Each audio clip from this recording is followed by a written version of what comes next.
आप सभी का स्वागत है मेरे YouTube चैनल पर।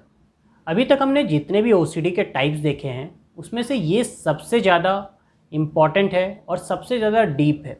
इस प्रॉब्लम में पर्सन को खुद को हार्म करने के या फिर अपने रिलेटिव्स को, अपने से जुड़े लोगों को हार्म करने के थॉट्स आते हैं। उन्हें उनके ऊपर वायलेंस करने का थॉट आ सकता है, उन्हें अपने बॉडी पर वायलेंस करने का थॉट आ सकता है। उन्हें ये डर होता है कि वो गाड़ी चलाते चलाते, अगर मान लेते हैं वो बाइक या कार चला रहे हैं, तो चलाते चलाते कहीं किसी को मार ना दें, कहीं किसी जगह पे गाड़ी को ठोक ना दें। इस तरह के थॉट उनके माइंड में आते रहते हैं।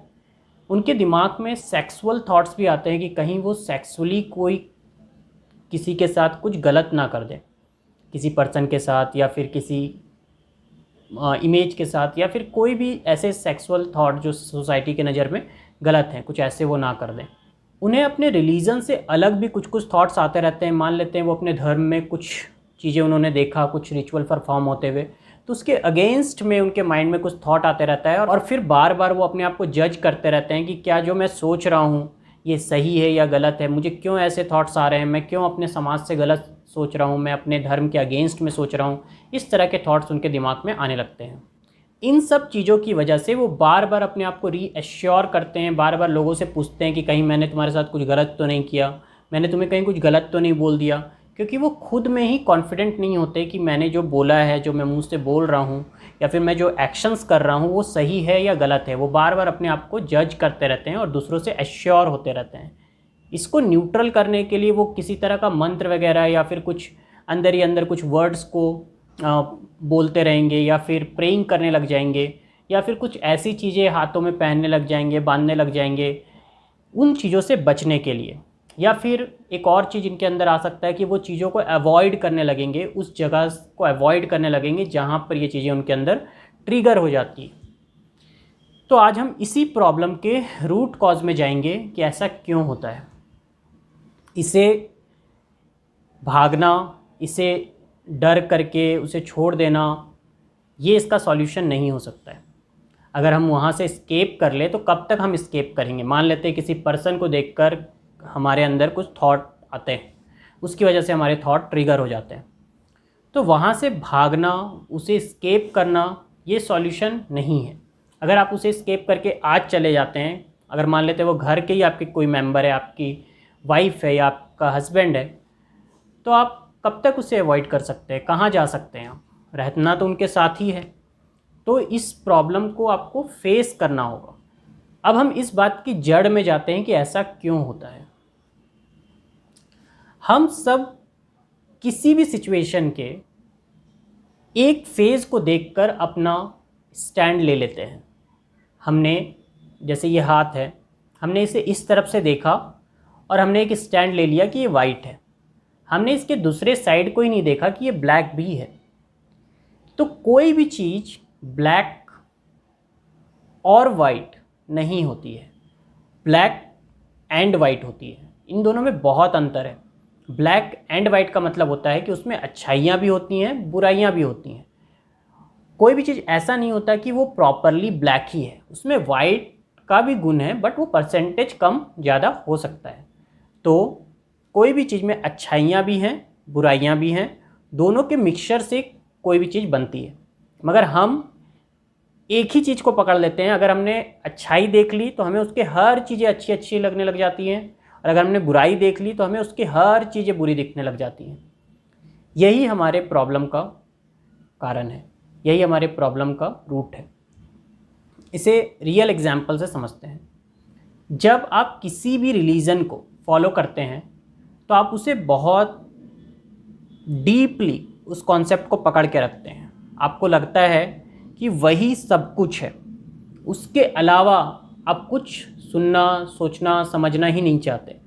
तो क्या होता है कि जैसे ही कुछ ऐसी चीज़ें आपसे हो जाती हैं जो उस सो कॉल्ड रिलीजन से अलग हो, तो आपके अंदर एक नेगेटिव थॉट्स का पूरा साइकिल स्टार्ट हो जाता है। बट ये जो आपने पकड़ा हुआ है, क्या ये फैक्ट है? क्या ये फैक्ट है कि यही सब कुछ है? आप अगर इसे खोलेंगे नहीं, इस थॉट को अगर पकड़ के रखेंगे, इस पे अगर आप क्वेश्चनिंग नहीं करेंगे, तो जब भी कुछ बाहर कुछ अलग थॉट आएंगे इस बॉक्स से बाहर, तो आपको मेंटल डिसऑर्डर होना लाजमी है, वो होगा ही, क्योंकि ये माइंड का प्रोसेस है।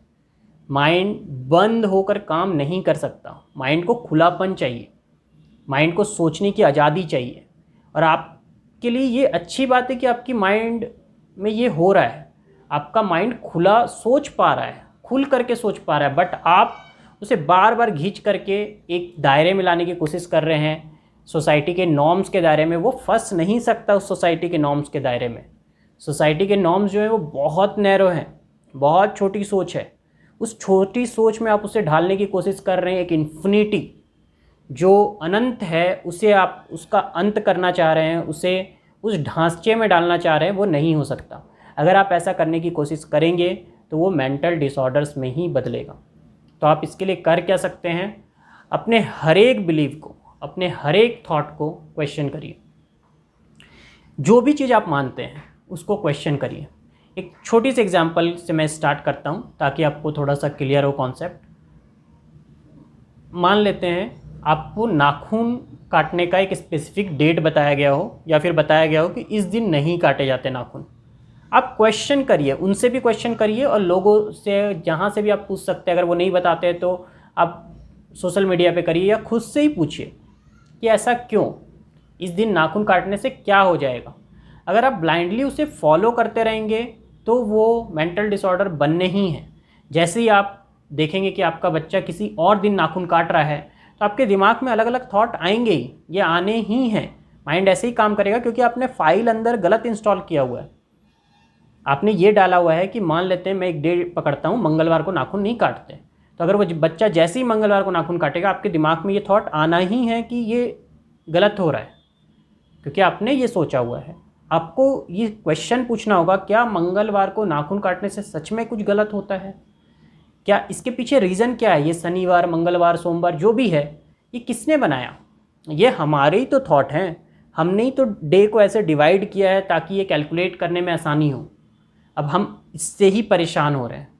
क्वेश्चन करना होगा आपको, अपने आप से सवाल पूछने होंगे, आपको इसकी डेप्थ में जाना होगा कि ऐसा क्यों हो रहा है। ये चीज़ें आपको खुद अपने लिए फाइंड आउट करनी होगी कि किस किस चीज़ों से आपको परेशानी होती है, क्या क्या ऐसे बिलीव्स आपने पकड़े हुए हैं अंदर जिसकी वजह से आपको सोचने में, अपने काम में परेशानी होती है। और धीरे धीरे करके जैसे जैसे ये पॉइंट्स आपके खुलते जाएंगे, जैसे जैसे आपके ब्रेन में ये खुलापन आता जाएगा, आप खोलने के लिए आज़ाद, आप अपने सोचने के लिए, अपने दिमाग को खोलने के लिए आज़ाद होते जाएंगे, वैसे वैसे आप रिलैक्स फील करते जाएंगे। आपको ये ओसीडी क्या कोई भी मेंटल डिसऑर्डर होना बंद हो जाएगा, इवन स्ट्रेस भी, एंजाइटी भी, क्योंकि इसका भी होने का कारण आपके खुद के थॉट ही हैं।